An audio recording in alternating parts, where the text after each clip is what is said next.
We're live with you right here on SportsGrid. With this Sunday, we talked through some NFC movement. Let's talk through some MVP movement here. And I want to start with a little bit of credit because, DRS, you talked about the Josh Allen highs and lows. Yes. We saw the Buffalo Bills get off to a red-hot start. People all of a sudden banging the drum, oh, this is the Buffalo year. But then that tough stretch of schedule came up with the road games in Baltimore, Houston, and against the Jets. And you said, just wait for a dip. Now, it didn't dip to 10-1, 12-1, or anything like that, but it dipped a bit. We sit here now heading into week number 9, and the 6-2 Bills starting quarterback in Josh Allen is once again the favorite for the award. And what's not to like about the guy? I mean, honestly, like, we know the immense talent that he has, but coming into the season, I found myself going like, boy, if they're going to have a good season, he is going to have to be everything for that football team. Now, did it start out fantastic? Did it look great on offense? Yes, they did. But I was like, you know what?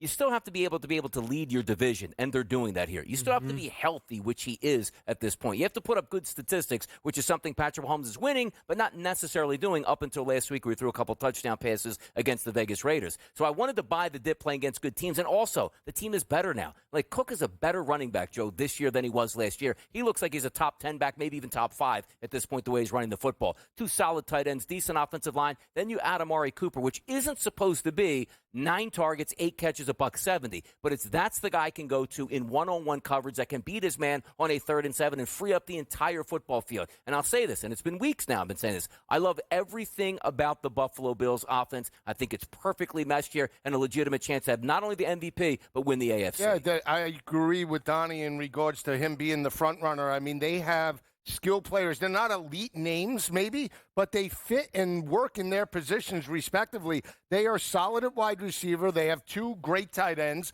The running backs are a 3-headed monster with Ray Davis now and Ty Johnson, and that they could always have fresh legs in the ball game at any time. Josh Allen's not turning the football over. They're getting continuity on the offensive line. What more can you ask for? And they're starting to hammer teams down the stretch. That's what I want to see. They dominated Seattle from start to finish. Does it continue today against a divisional opponent? We'll see in terms of the Miami Dolphins. He's owned Miami. I think when you look at the list, though, the biggest standout for me is where can you get value, right, from the list, Kev? And Jared Goff right now is playing at an MVP level. They get this victory today over Green Bay, and Jared Goff, even with a wet track, completes 70% of his passes, doesn't turn the football over. At 6-1, that's great value. I mean, if this team is going to beat 13-4, Jared Goff, I think, is deserving up there with Josh Allen. So, I mean, look, Goff is being given plenty respect within the market, right, at 6-1. But we also, I think, and I'm not that you guys aren't, but the whole argument on Goff is going to be their record, right? Yes. No one actually here thinks that Jared Goff is as good as Josh Allen or Lamar Jackson. He's going to get Brock Purdy. 100%, right? And again, yeah, that is, again, Brock was a win away from winning league's MVP last year, and so they lost it and they gave it to the other quarterback, despite him not playing well in the game in Lamar Jackson, which is the point I want to make on Josh. And again, right now he's in a great spot, but also you would really struggle to argue that he has played better or been more valuable than Lamar Jackson this season. Lamar, first of all, the whole bag on Lamar, right, is like, the ground. Lamar is, as a passer, better than Josh Allen. More yards, more touchdowns. I mean, he has been better as a passer. So how did Lamar get jumped? They lost to Cleveland. That's what happened. Right. So my thing with this market, right, as we sift through this whole thing here, right, Josh is plus 270 to win the award. How many games within Kansas City do they need to be for him to win the award? Because the updated win total for the Chiefs is 14.5. And you guys know that I'm going to be kicking and screaming and losing my mind if Mahomes wins league MVP. But it truly now at this point feels that all Mahomes has to do is win that game against Buffalo coming up in a few weeks, and he's going to go to minus money to win the award, playing well or not. No, you're right. I mean, the head-to-head does matter, and they value the quarterback position in terms of wins and losses. So you're right about Pat Mahomes. I do feel that if there are other players outside of Pat this year, whether it be Jalen or whether, Jared Goff, that, go on a run, I think in terms of the awards, that's where, they would be apt to maybe vote for somebody else if Pat doesn't have these dynamic numbers, right? But you look at Lamar last year, it was by default because everybody tailed off because of Brock Purdy losing that game to the Ravens at the end of the regular season and Lamar having the head-to-head, right? And how they lost. It's not that he didn't play, well, but he turned the football over. His team lost by double digits, and they were 5.5-point favorites in that matchup. Look, I look at Patrick Mahomes for me and say, all right, you finally put up some decent statistics last week against the Raiders. You're going to be able to do that again against the Buccaneers, which will help pad some of those stats. You got the tough game against the Broncos coming up, which might be a little bit lower scoring. It's a divisional game. Then you got the Buffalo Bills, which could be a shootout depending on the weather. But then you see those next two games, guys. It's the Panthers and it's the Raiders again. That's one of those 7 combined touchdowns, no interceptions, 2 wins that week. That's where he hits the accelerator. So I expect a big performance against the Buccaneers, sort of settle in but pick up wins, and then you might be icing that award down already after the Panthers and the Raiders before we even get to December. Well, what about Jalen then? Well, hold on a second before we get to anyone else, though. This is the thing with Pat in this market that I am struggling with. Go ahead. He has more interceptions than touchdowns. Mm-hmm. That is ridiculous, okay? That is absolutely ridiculous, again, from a guy of his standard. It is flatly unacceptable, okay? I don't care that they're banged up. I don't care that they prefer to run the football. If he had 8 touchdowns but 2 interceptions, right? It's like, hey, listen, they play a conservative brand of careful. No, he's thrown a pick in every single game this year. But they're also minus 190 to have the best record in football. I just, like, Donnie, if you go through that Chiefs schedule there, man, right? Like, if they are 15-2, 14-3, like, is it just going to end up at his feet or no? Like, no, he needs the statistics. That's why I was starting to point up, like, okay, you got 2 touchdowns against the Raiders. He's going to throw 2 more. By the way, best bet for tomorrow night already, it's going to be Patrick Mahomes over 1.5 touchdowns. So let's say Donnie goes on heater, but do you think he can catch up? Because he's at Lamar's thrown 17 touchdowns this year. Josh has thrown 14 touchdowns so far this season. Like, he's at a monster deficit, and also, again, 7 more picks than Lamar, 8 more picks than Josh Allen. He just needs to be in the ballpark, though. You throw that record and being in the ballpark, that tips the scales. Like, if he's going to throw 16 touchdowns and 16 interceptions and they run the table, it's not the MVP. No question, because somebody's going to lap them on touchdowns and less interceptions. But if you tell me, best team in the NFL record-wise, in the ballpark, and it's Patrick Mahomes, he's going to get that vote. Right. If he, let's say, goes 4 or 5 games without throwing an interception and then just tacks on, and let's say he ends with 20 touchdowns and, 8 interceptions, and the team is 15-2, maybe in terms of that type of situation, you could tip your hat and say Pat Mahomes played well down the stretch. He's laughing. Why? I don't know. They were waiting for our responses to your talking point there, that's all. I think, though, you mentioned Jalen Hurts quickly. Right. And I do think Jalen being as far back as he is, it is a little silly, simply because, again, we don't have to this is a record thing. They're favored to win the division in the NFC East, right? And statistically, he's, you probably would assume he's far back. He's not. 8 touchdowns, 4 picks. He has 7 rushing touchdowns again. What happens if he gets 17 or 18 rushing touchdowns and throws another 17 touchdown passes? I'll tell you now. Does he get knocked for well, it's only 1 yard? Him and Josh tied it last year with 15. I don't know what happened because, look, he's hilarious to me. Look, spoiler, we'll get to it. I think Saquon Barkley's already in the end zone. It's a matter of if he gets 2 or not today. But the fact that Saquon showed up and got that opening game, touchdown bonanza against Green Bay, and Jalen's like, hey, listen, that was great and all. Yeah, enough of that. I'm running him in Jalen had 3 rushing touchdowns against Cincinnati. He had 2 in the game against the Giants. The narrative game against the Giants, Hurts still had 2 rushing touchdowns. No, I think they would have to win 13 games, but if they do that and he puts up those type of rushing statistics, it's like Lamar Jackson did last year. Yeah, he has started to look a lot smoother on the ground as well. Let's talk about Lamar today and Josh Allen today. Some big games. We'll break them down after a quick break here on SportsGrid.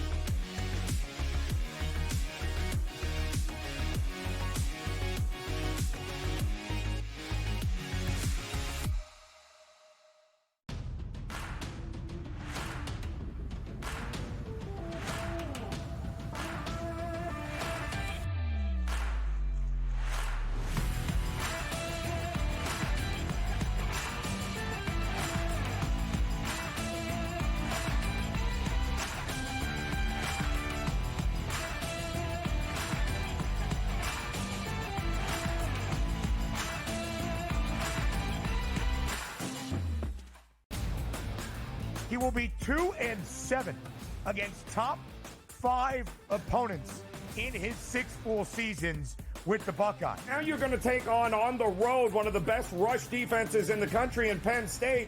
You're already having trouble rushing the ball. So what does that mean, Ben? That means Ohio State is going to have to rely on Will Howard to throw the ball on the road. The Early Line, only on SportsGrid.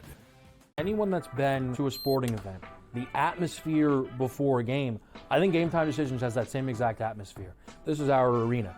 This is what we do. There is going to be an energy to Game Time Decisions that you will feel night in and night out. The excitement you get when you lock your bets in, when you're figuring out what you want to do, we can zone in on the biggest games each night. I want this to be the place that people come to before the games start so they feel as ready as possible to lock in their cards. We are going to hit every single one of those markets that you need to know about. We're going to go through every single thing, and I've got a great team behind me that's going to help me get the job done. There is not going to be a better place, I promise you, than Game Time Decisions to get that new information, react to it, and be able to then bet accordingly. We will have everything at our disposal, and we will use that to our advantage.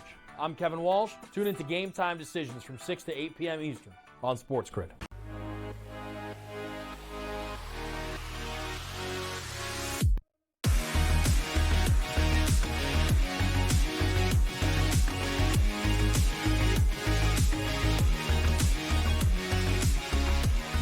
Netflix. Knocked out.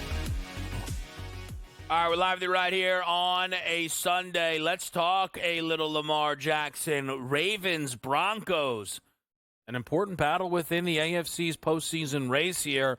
But it's games like this why I don't believe the Denver Broncos will be making the playoffs. I think they have too many of these matchups where they're going to be facing step-up competition. And I just think, look, it's going to be a great year. They're going to fly through their win total. Sean Payton will have done a nice job with the rookie quarterback. But I think they're up against it today for Baltimore, who I think needs to step on this football team. We've said that before. I know that I usually preach, be careful with Lamar in these spots, right? They lose to Kansas City, week number 1. They come home to the Raiders. They should destroy that team. And then they forgot the game was still going on, and they found a way to lose. But I also saw this team win by 7 against the Commanders in their own building and lay around 7 in that game. This number being here at 9.5, I like the Ravens a lot. I played the Ravens laying the 9.5. I think this is a 14-plus point win. I'm with you. I think they pound them. And it's not to take away from Bo Nix and the Denver Broncos. They're doing it. With a conservative ground attack, running the football consistently. Bo Nix, Javonte Williams making plays, and that defense stepping up. But you look at the level of competition, right? The one team that they did play that I would say was above average, the L.A. Chargers, they lost. They beat the Jets. They beat the Raiders. They beat the Saints, and they pounded Carolina. Not elite passing attacks, and certainly not Lamar Jackson and Derrick Henry. So I think they run it. They throw it all over this defense. I do feel it's lower scoring, guys, because I don't know what you're going to get out of Denver's offense. I do feel it's a bounce-back spot by the Ravens after getting abused by Jameis Winston last week. Yeah, and that's going to buy into it, too. Most people say, like, well, wait a second. They just lost, talking about the Ravens last week on the road to Cleveland. Now they're going to have a team that's actually playing really good football, and the Denver Broncos getting close to double digits. Where do I sign up? Ticket count's actually 50-50 right now, so some people signing up on the Ravens, obviously some people on the Broncos. But when I look at this game to myself, I say, how does it play itself out? Like, could the Broncos win? I mean, any given Sunday. I don't think they're going to win this game, but I know this for sure. If Bo Nix doesn't go over 223.5, they're not winning this football game. This isn't where let's slow it down Sean Payton. That's not even his MO. Do you think Sean Payton's like, hey, by the way, Bo, let's have a meeting on Wednesday. You can't throw more than 15 times against this Raven defense. No, that's actually how you beat the Ravens defense is through the air. So for me, forget about even taking the Denver side of it. Just take Bo Nix. If he doesn't hit 220, they're not even going to cover this game. It's funny. Listen, that is definitely how you attack Baltimore. I don't know if I can get there when a guy won a game this season throwing 60 yards, which is what happened against the Jets. Different scenario, different situation. But the fact he has a win this season under his belt where he threw 60 yards, I think his leading receiver had 60 in the game, which was Cortland Sutton because he had a bunch of negative passes there.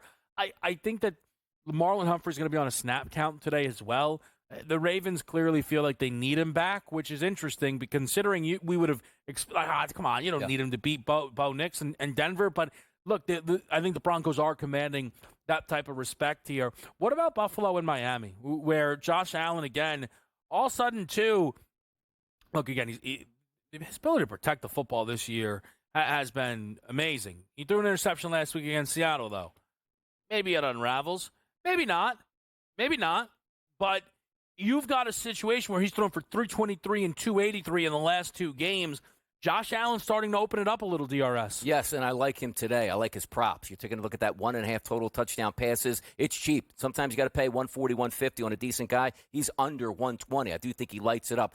I'm interested to see what I'm getting out of the Dolphins here. Road game, first game back with Tua last week. You never should lose that game against the Cardinals, but you did. 28-27 final. So you're looking at the Buffalo Bills offense, to me, is better than the Arizona Cardinals offense. So what should be a realistic number that we're looking at for the Buffalo Bills side of things? 27-plus points for me? Absolutely. So for me, that line is a little bit too high at 6 to absolutely love that game. But if you put me on the spot and said, if I think Buffalo's going to win, they're going to win and cover, I need to see more out of Tua before I put money on that team. Yeah, I agree with you. I'll say this about Miami. I do not believe their defense can contain Josh Allen or that rushing attack of James Cook. I know they contained James Conner, 20 carries, 52 yards, but they allowed Kyler Murray to throw for 307 last week. Trey McBride with a huge performance, 126 yards. I expect Dalton Kincaid has a cheap number today, 40.5. I altered him up to 60.5. I think he has a big performance. They can't cover underneath. They're just not physical enough, Kev.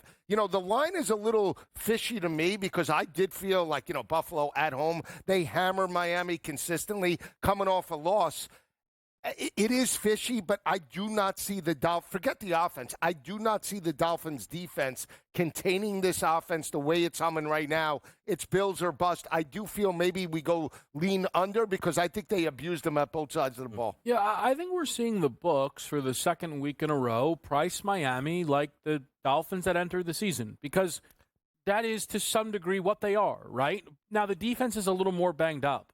No, I was just going to say, but, like, yes, you're right. They're pricing them, but they never won in Buffalo. Their best performance in Buffalo is when Skylar Thompson played in the playoff game and they covered a 12-point number. But the healthy Dolphins, they got hammered. They're never going to catch 9-10 in this build. That's never going to happen. I know, but they lost by 28 at home last year. 100%. Listen, I'm not on the road. I'm not running to bet Miami. Right. I took a shot on the under in this game. I think Buffalo's been a slow starter offensively, and they've been able to kind of turn it on a little. That sometimes trips you up, and I want to be cautious on that side of it here. I am worried that this sometimes, if the Bills score touchdowns on their first 2 possessions, I know this is probably somewhat obvious, but I'm done. Yeah. Because then they're going to just get into the 40s on their own. Tua will do enough to get to like 21, and then this will be like an alt over, maybe the highest scoring game of this on the Sunday slate. But I think with the slow Buffalo starts, I think the Dolphins' offense last week had some successes, but up against this defense, I wouldn't still fully buy in. I took a shot on the under here, Donnie. I'm fascinated to see if Tyreek Hill can finally break out, though, because last week, I mean, he was back, foot injury, but he wasn't fully back. Yeah, foot injuries last week. You're waiting for Waddle to step up. The big playability is what you want for the Miami Dolphins, which we didn't see, obviously, with Tua out. Maybe last week, a little bit nervous in that game. Once again, still should have won. There's no way he should lose to Arizona at home at this point. Let's just see if he comes back as the old Tua Tagovailoa in that offense, because if he does, we might be looking at some offense today. Nice conditions there for scoring, too, in Buffalo. Yeah, certainly so. All right, we're going to be running up against a quick commercial here. We come back, though. A pair of number 1 picks square off, and they both could certainly use it. It's Kyler Murray versus Caleb Williams. Who gets it done in the desert? That's on the other side. We're keeping it with you here on SportsGrid.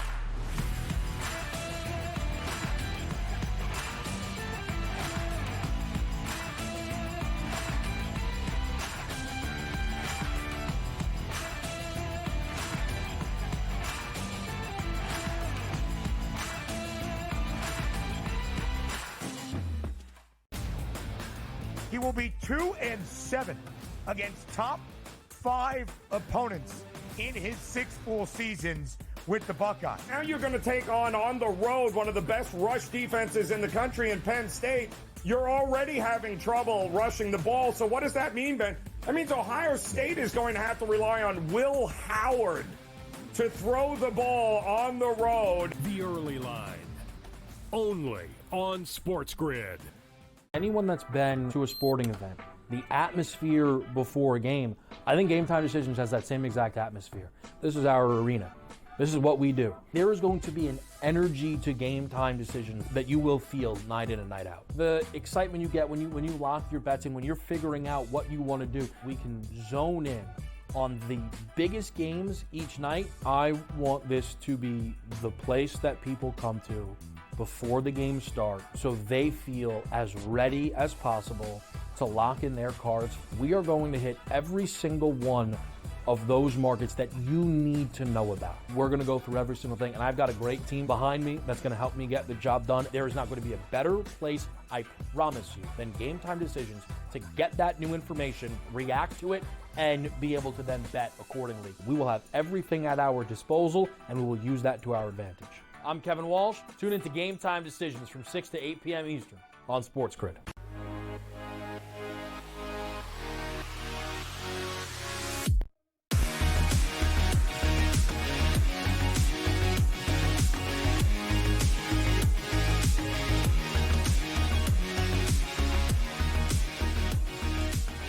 Caleb versus Kyler.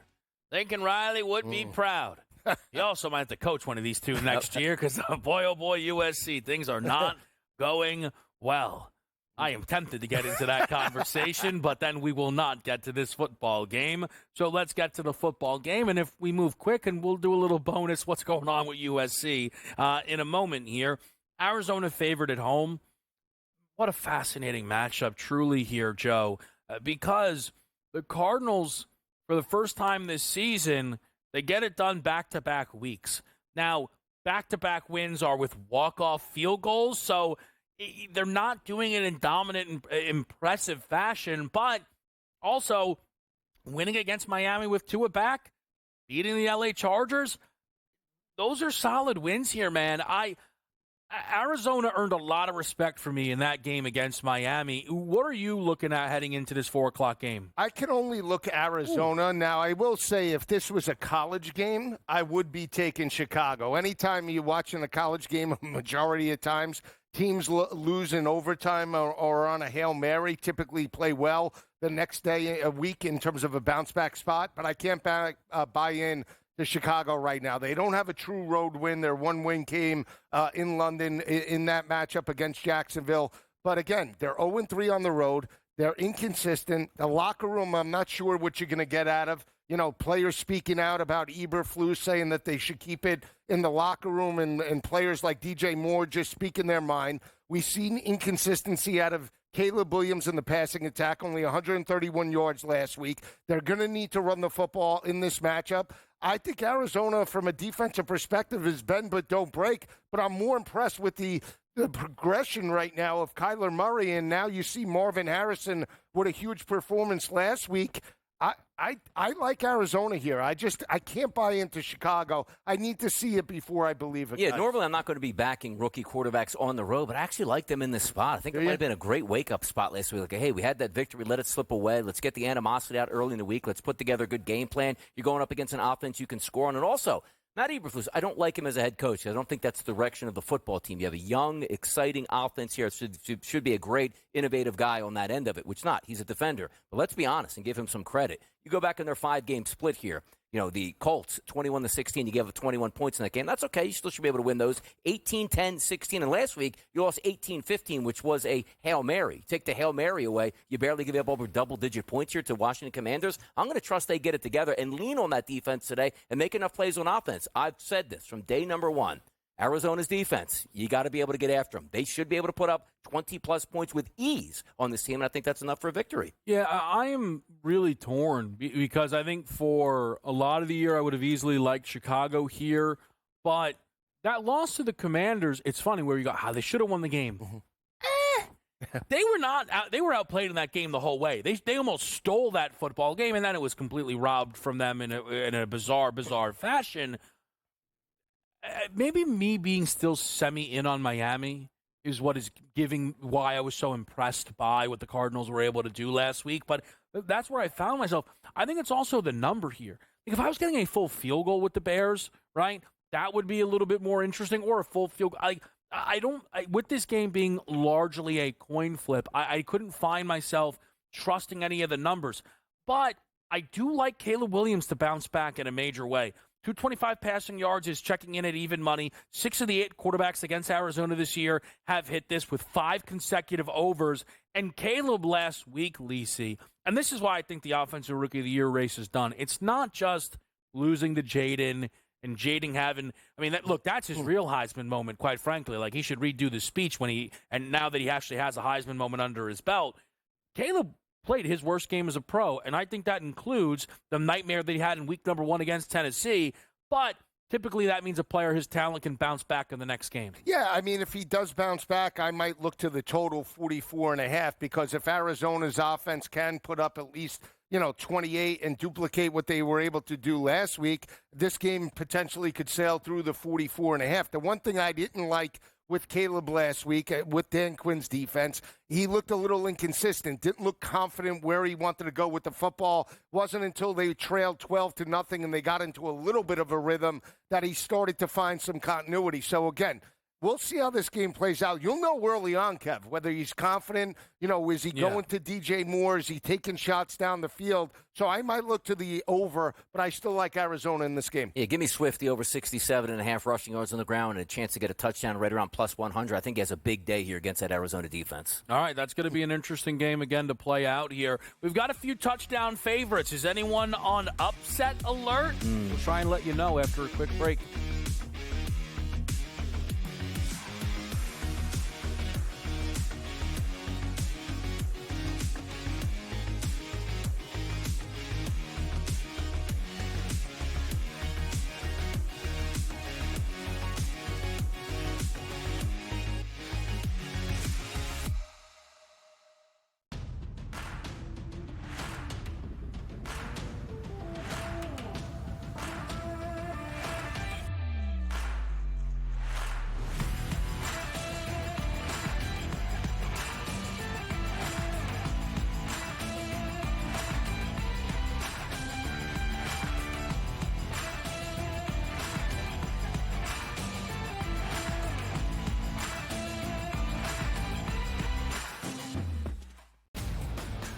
He will be 2-7 against top 5 opponents in his 6 full seasons with the Buckeyes. Now you're going to take on the road, one of the best rush defenses in the country in Penn State.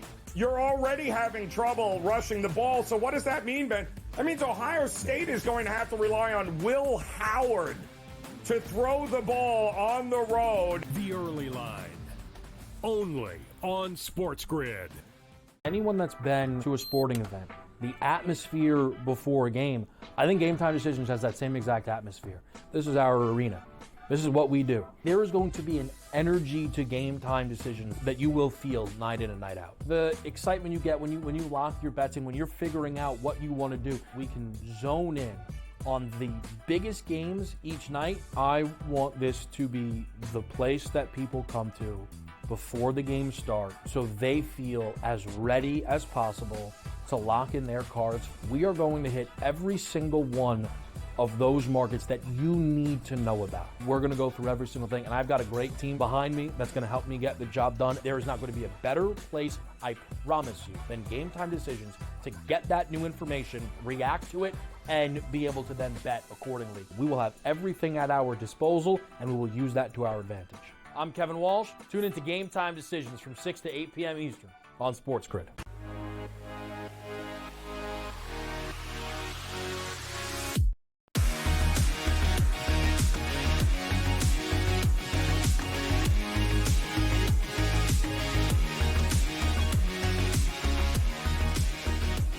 Back with you right here, taking a look, at some of the touchdown favorites on today's slate who could potentially be on upset alert. That, though, is pretty much not been the case for any team that has played the Carolina Panthers this season. Oh, man. Saints are laying 7.5 on the road. It could only mean they're going up against Carolina here. Total is 43.5. Donnie, are you giving the Panthers a prayer in this one? No, I don't really give them a prayer. I do have a couple of those, altered parlays, which I think Bryce Young can throw for over 150 yards, which, again, not saying much at this point. I think they'll be losing the game. But this could be an interesting one for the Saints because Kamara should have a big day. Olave should have a big day. Derek Carr easing back in. The perfect way to ease back in against an NFL defense is to go up against the Carolina Panthers. I don't think there's going to be much that doesn't work against that team. But it is hard, though. Look, 7.5, which means you got to win this game by double digits. Yes, Carolina is terrible, but also, are we just factoring in like Derek Carr shows up today and it's 21 of 24 for 268 yards, 2 touchdowns, Taysom Hill's in and everything is fine? No, I do think there will be some struggles. But having said that, there is no way I'm backing the Carolina Panthers at all the rest of the year. There is no talent on this football team, and you know what? A lot of their no talent is actually going to be shipped out on Tuesday, too. You're probably right. They'll be shipped out, but I can't buy into Dennis Allen and the New Orleans Saints. They have lost 6 straight. I watched that whole game against the L.A. Chargers, whether it be Spencer Rattler, Jake Hayner. It doesn't matter that it's Derek Carr today. From a defensive perspective, they are checked out. They couldn't stop the run last week, and I saw success over the top with Justin Herbert. I know Bryce Young is not Justin Herbert in any capacity, but a divisional game where they got blasted week number 1, I'm willing to take Carolina with the points in this matchup. I do feel maybe we get through the total just because if you're both teams right now, you should be airing it out 50 times for each quarterback today. But I still like Carolina with the points. So listen, I should be on Carolina here, but I think this is kind of something that's happened probably for a lot of bettors this year. You pick your Carolina spot. You go, all right, this is a good number. You lose your bet, obviously. And then you're like, all right, I can't do this anymore. The point differential of the Carolina Panthers from where they are at 147 to the next closest team, which is the Titans, is 71. Yeah. To put that into perspective, that is the gap essentially from the Tennessee Titans to the Houston Texans. I mean, that is like the ballpark, or like the Seattle Seahawks or the Cincinnati Bengals. I mean, you are talking about the worst team in the league by a ton. So let me ask this quick. I don't want to get stuck on it too long. But, Donnie, Dave Canales, he's fine here? Like, he's allowed to put out one of the worst teams this league's ever seen? It all depends on who the coaching change was made for. Was it the owner stepping in that goes, all right, guys, I'm going to give you carte blanche. You go out and get the best guy out there and show me him. All right, I'll trust your judgment. Or was it David Tepper, who we've known to step in, go, this is my guy. Nobody's interviewing but me, and that's where he's going to get the extra season. But you're right. When you have it used to be in the past, okay, I'm not going to fire this guy because I got to pay him 4 more years. That's probably $35 million, and the rest of his coaching staff. Then bring in another guy who's going to be even more high profile, realizing we fire coaches a lot. He's going to want $75 million over 5 years. I think he's going to be okay this season, but Tepper's got money to burn.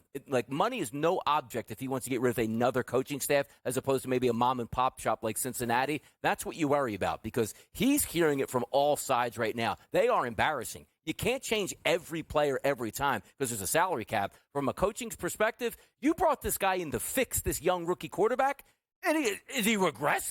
My goodness. Threw for 2 1/4. He had 100 yards with about 8 minutes left in the fourth quarter. You know how I know? Because I did have 225. Now, he got through that number in garbage time where they picked up the touchdown.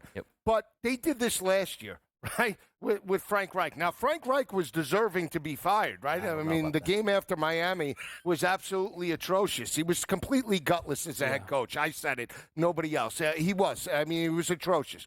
Dave Canales is a young guy. They brought him in to potentially help and mentor Bryce Young. It's not working out.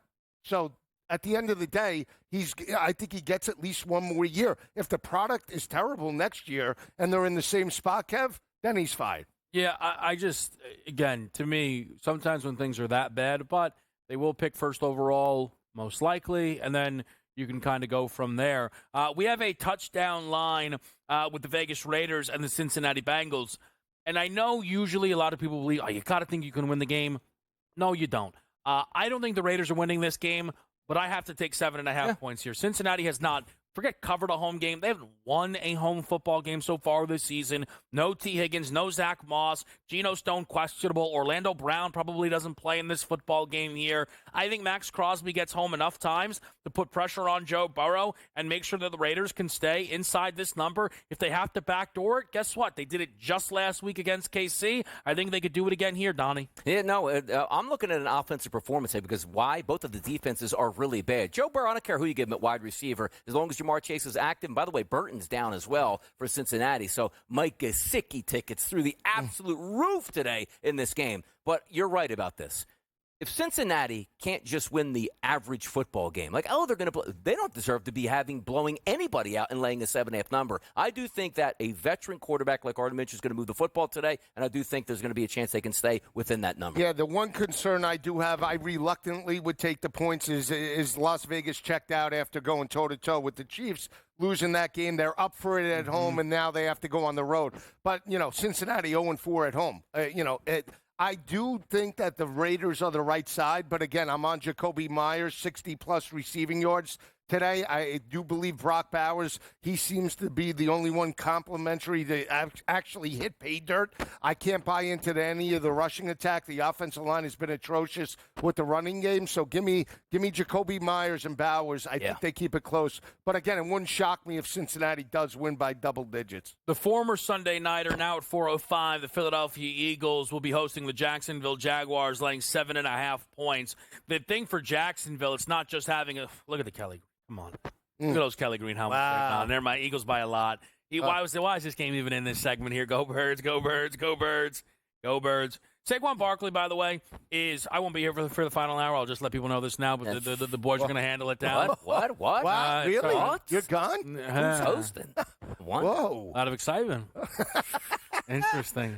Don't worry, I'll keep my ear on the pavement. Nothing will get by me. A lot of CEOs, a lot of COOs watching that hour number 3. I'll tell you something. Saquon Barkley is my best bet across every single thing today. Rushing plus receiving and anytime touchdown here. I just think this is the Saquon game. Jacksonville's defense has been bad every direction, but including the running back position. I think Donnie Saquon, who's yet to score in the link so far this season, hits the end zone here today. I think it makes some sense, too. I mean, he's going to be expensive, but rightfully so. He's going to have to score from 3 yards out. We understand that, but obviously he's been known to hit a few home runs this year already. I also love Jalen Hurts because you'd understand at this point, just by reading the locker room. It'd be very easy if Saquon was like, man, you know what? It'd be really cool. I know we do the tush-push, but at the one, I would like to get the football every once in a while. That would send up shockwaves. But the fact that Jalen Hurts is stealing his touchdowns, then handing the football up to Saquon to spike the football in the end zone, it's the ultimate team affair. I think both of those guys on the ground each get a touchdown, and I do think the Eagles roll. Now, when you say roll, is that a double-digit victory? Is that we're up 14 points late and you let Jacksonville get through the back door? So the way I try to play these is I like the team total for the Philadelphia Eagles. There's no reason to believe that we're not getting 27 points out of the Eagles in this game. And regardless if they cover or not from a side perspective, it won't matter. Put it this way. The Eagles aren't going to cover 7.5, guys, if they score 21 points in this game, right? No. I think we can agree upon. No, I like the Eagles to crush them. I think they win this game by double digits. I just think Jacksonville potentially could be checked out with the injuries to Christian Kirk, Brian Thomas. They're banged up at the running back position as well, so we'll see how it plays out. I do like Saquon not rushing but receiving over the 14.5. I think they get him involved in terms of the receiving game today. I think when you look at, totals, I like Devontae Smith today, 56.5 receiving. He could get up to 80+. And if we're looking touchdowns, the only person I can look for Jacksonville, Tank Bigsby, plus 180 on the ground, guys. Yeah, and also just a reminder to people, go Birds, go Birds, go Birds, go Birds, go Birds, go Birds, go Birds, go Birds, go Birds, go Birds. Over. Go Birds. Party over. Could be a party over. Birds. Yeah, go ahead. Ask them. We'll talk about some party overs next on SportsGrid.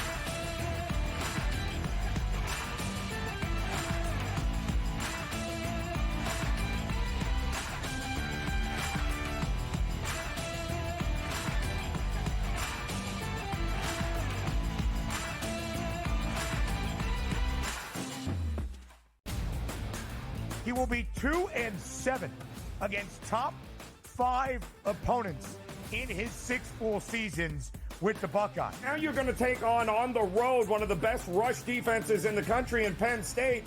You're already having trouble rushing the ball. So what does that mean, Ben? That means Ohio State is going to have to rely on Will Howard to throw the ball on the road. The early line.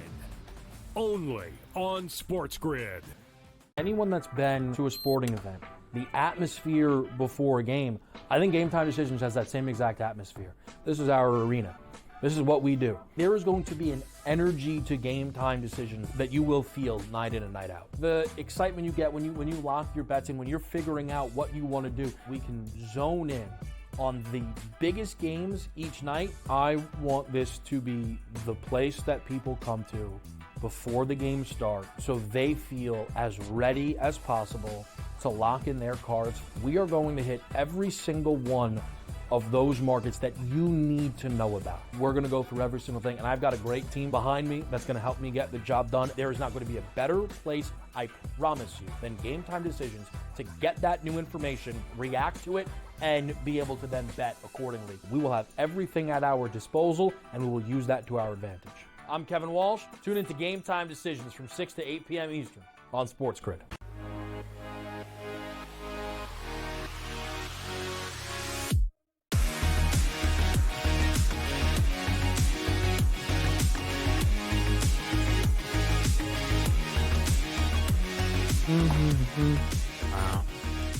All right, live to right here, Pro Football Today. Wagers are flying, so let's just maybe tell the people why a little bit here.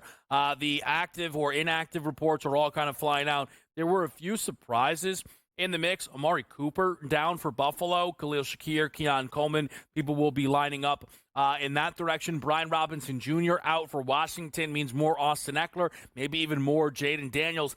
A sneaky absence, though, that you saw, Donnie, that led you to place a wager. Let the people know. Yeah, Burton was supposed to get more playing time due to T. Higgins being out. You're going up against one of the worst cover, if not the worst cover secondary in football. So you figured that Burton would have a pretty big influence on the game today. Mysteriously, wasn't on the practice report all week with any injuries, is inactive. Try to get some information on that, but I think it opens up for those secondary wide receivers. You already know I love the tight end today, Mike Gesicki. Legitimate chance to score a touchdown. Got him at a plus 350 price, but Yoshi Vosh here is going to step into that secondary role. 28.5 was the prop I just played towards the over. Do I love that? No. But if you're telling me he's the number 2 wide receiver today, Joe, going up against a bad defense in a game that we're probably getting the mid-40s in points, come on, man, it's too catchy. He's got great hands, too. Yeah. Played at Princeton, didn't he? So, big-time wide receiver. Jersey wideouts stick together. Jersey wideouts, that's it. All right, he needs a little flair, though. He needs the towel with the... Let's take a look at some totals here, man. We've got a 44.5 number with the Giants and the. What do you want me to break down Princeton football? Come on. I figure he was already on to the next story while we're trying to have fun here. Wow. Don't worry, you got a whole hour, fellas. That's why he's mad. little bit of a you can see the tone in him change in hour number 2. Don't worry. I'm sending in reinforcements in a few weeks. Giants are going to host the Commanders. Listen, the Giants are doing that thing again. Wherever we can look at them, you go, they look like the right side. And then you bet them. Public favorite. And then you bet them. Other side. And then you're sitting there with a losing ticket on Daniel Jones. Not me. No. Not going to happen. Lean G-men. I'd rather bet this over, though. Daniel Jones got a little bit of juice all of a sudden. Wow. Lisi. No, I can't bet Daniel Jones. I can't bet the over. He's a complete money burn. Well, the statistic was no touchdowns the last 6 games in MetLife. He doesn't have a touchdown pass since 2023. You're going to bet an over in this guy. The last touchdown he had, he got called back, I think, against the Eagles. Theo Johnson, right? I can't look at the Giants in any capacity. Can only look to the Commanders. I think they dominate this game. They lay the 3.5. I think they win it by 7 or more. I think the Monday night game for me, where they had Pittsburgh maybe, right there, dead to rights in the fourth quarter, can't pull it out.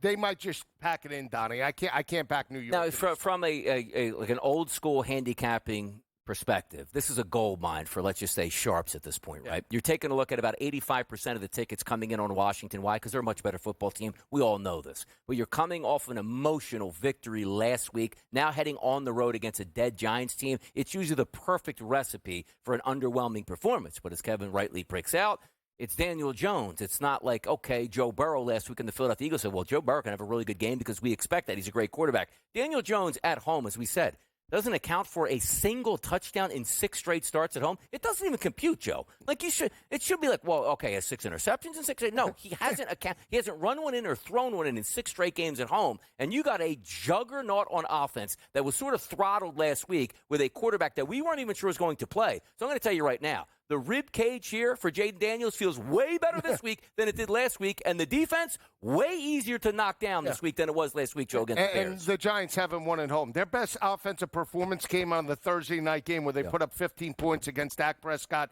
and the Dallas Cowboys defense, right? I mean, that was their best performance for Daniel Jones. He threw 281 in that ball game, right? Still can't hit pay dirt. He's missing wide open receivers, has the game on the line, just flails and throws the football over Devin Singletary's head to seal the deal. Again, I cannot buy into this team big picture. They have 2 wins on the year. It's great that he showed that a couple of weeks ago against Seattle, but look at Seattle now and look at where they are as a football team at 3-4 overall. Can't do it. It's Washington or bust. No play for me. Let's get over then to Browns-Chargers, which I know is a play for you here. I certainly lean towards LA in this football game with the side, trying to sell Jameis Winston off of that big performance, but maybe that's a fool's errand. We've seen Winston get the job done for the Browns, and we've seen anybody that's not Watson get the job done for the Browns, Joe. Yeah, I'll take the points being a home dog. I don't like the fact that, L.A. at times has played down to the level of competition in terms of Arizona, but I do like the over here. You saw Jameis with 337 last week. We saw Tillman get involved. Jerry Jeudy as well. Nick Chubb maybe a little bit better in the receiving game today. He's got an 8.5 number. And Justin Herbert, Donnie, over 300 against Arizona, backs it up with 250 mostly in the second half. Look for Josh Palmer to break out. Love the total today, guys. I love the Chargers in this game, too, because you're getting that high of Cleveland last week with Jameis Winston. It was fun. They knocked off one of the best teams in the NFL. I don't think that's going to continue. And also, Harbaugh's the perfect coach to come in and slow this game down for Jameis Winston, where he's going to, Joe, try to speed it up, which if you like the over, Winston is great for that. It's touchdowns, it's interceptions, it's wonderful. Just don't throw the red zone interception, which certainly puts a damper on it. That total went from 38.5, Joe, to 42.5 because why? Winston is playing in this game, not the overlook line, which is what we would get if Deshaun Watson was going to take place in this one. The 3's down to 1.5. I don't buy it. The 1.5 shows me that the Chargers are on the road favorite. They're the right side in this game. I expect a great performance out of Herbert and the crew and a better coaching performance from my side, which would be Harbaugh, than Stefanski, who, what does he even do anymore on that team? Is anything? He's called do anything? Nope. All right, we slow play the actual game of the week. Okay. Uh-oh. Titans laying 3 to the New England Patriots, 2-6 versus 1-6. What's the story, Joe? Smash job. Smash. Tennessee. Wow. The 7-point win or more. I'm telling you. They got the Super Bowl win over Aaron Rodgers. I picked the Patriots. I just thought it was the right spot, more against the Jets than it was the Patriots. We saw Jacoby Brissett 12-play, 76-yard drive, and we saw Mason Rudolph at least light it up for 1 quarter against Detroit. I think it continues. I think Calvin Ridley, 53.5, blows through his number.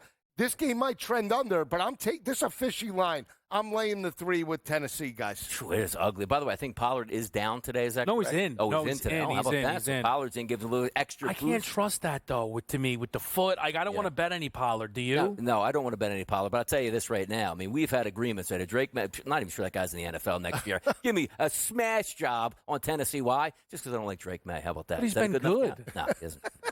Getting smashed. All right, game. Pat fight.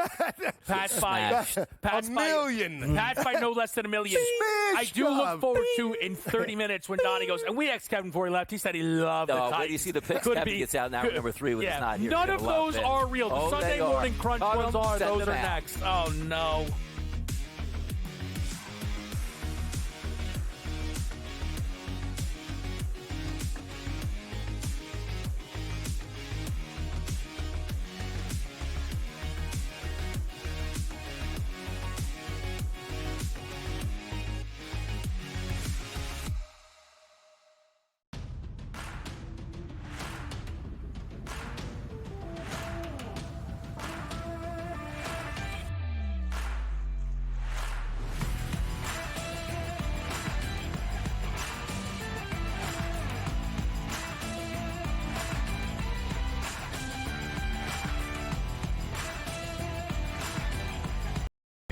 with the Buckeyes. Now you're going to take on the road, one of the best rush defenses in the country in Penn State.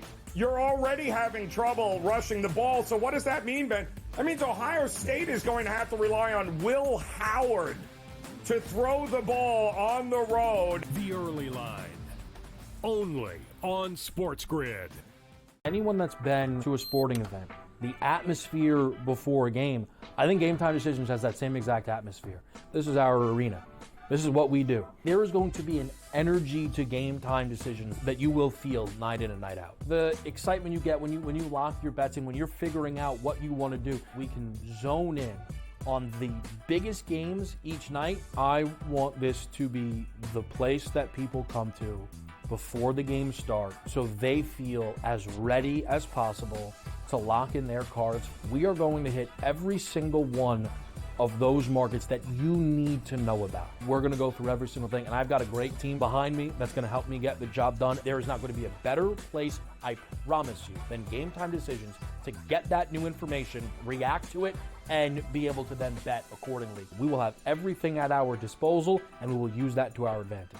I'm Kevin Walsh. Tune into Game Time Decisions from 6 to 8 p.m. Eastern on SportsGrid.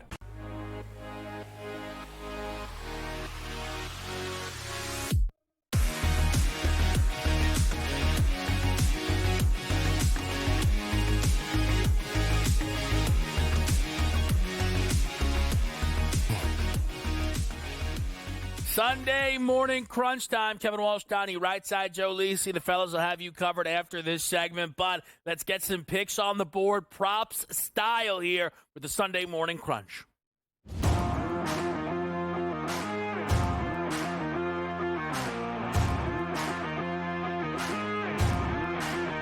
All right, take it away, Lisi. I really like my crunch today. I'm going to Dallas and Atlanta. We talk about the rushing attack being important in this matchup.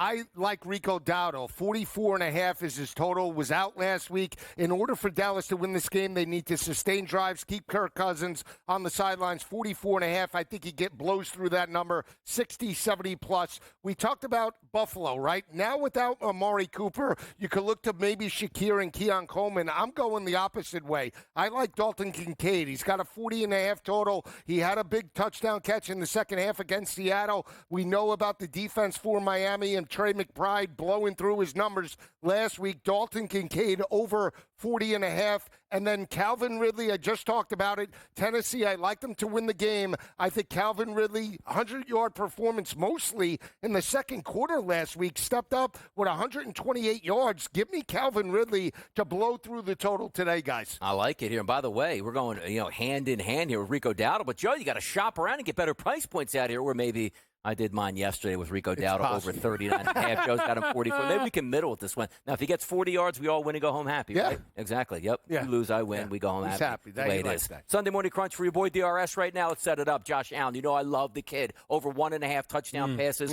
Minus 115 is the price point there. I do think we get points up in Buffalo. We're not worried about any weather conditions like we're seeing in the Green Bay Packers. I think if I'm going to score at least a minimum of 3 touchdowns for the Bills, yes, 1 will be on the ground, but 2 will be in the air, even if Amari Cooper is down. Still like them Keon Coleman style, maybe double tight end sets there in the red zone to give us that extra edge here. Mike Gesicki over 32.5 receiving yards, which actually just got bumped for me. Basically, Burton not playing, more targets going around.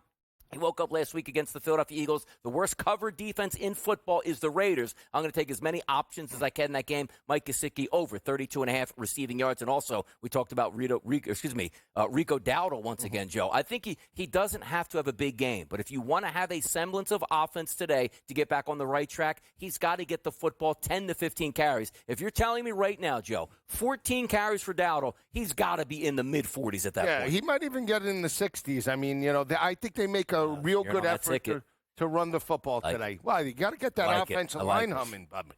Yeah, we'll see how it looks there. I was tempted by some CeeDee Lamb anytime touchdowns. If you look so far, 13 of 18 touchdowns allowed by Atlanta have been through the air. If Dak's going to throw 2, so far you have seen CeeDee typically kind of then find his way to a touchdown pass in those games. I don't hate the look there whatsoever. Let me get to my crunch here. David Montgomery over 54.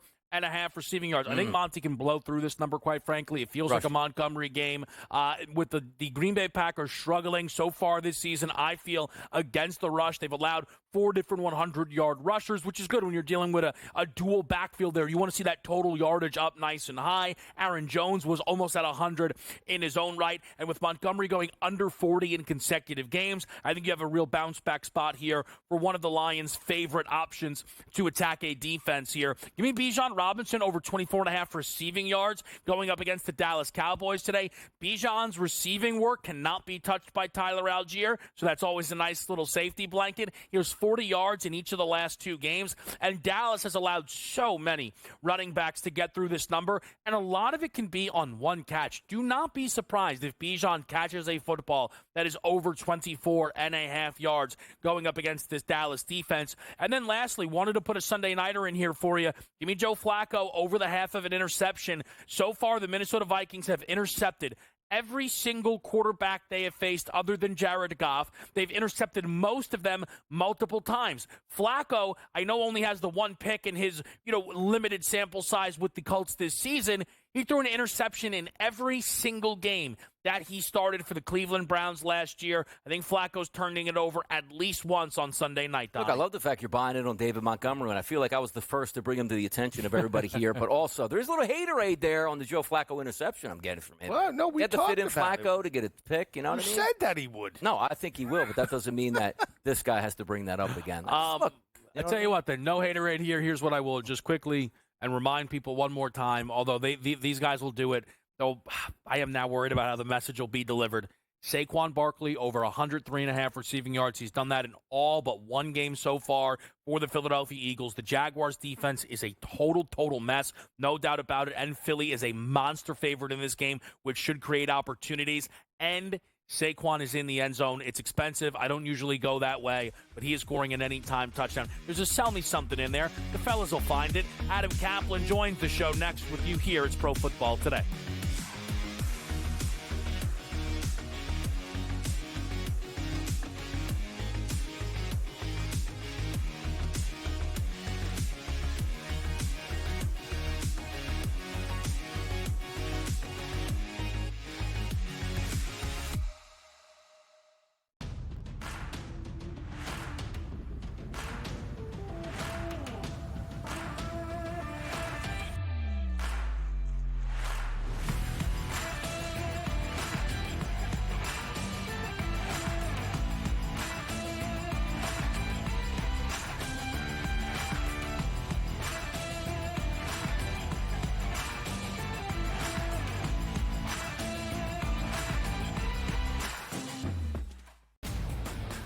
He will be 2-7 against top 5 opponents in his 6 full seasons with the Buckeyes. Now you're going to take on the road, one of the best rush defenses in the country in Penn State. You're already having trouble rushing the ball. So what does that mean, Ben? That means Ohio State is going to have to rely on Will Howard to throw the ball on the road. The early line, only on SportsGrid. Anyone that's been to a sporting event, the atmosphere before a game, I think Game Time Decisions has that same exact atmosphere. This is our arena.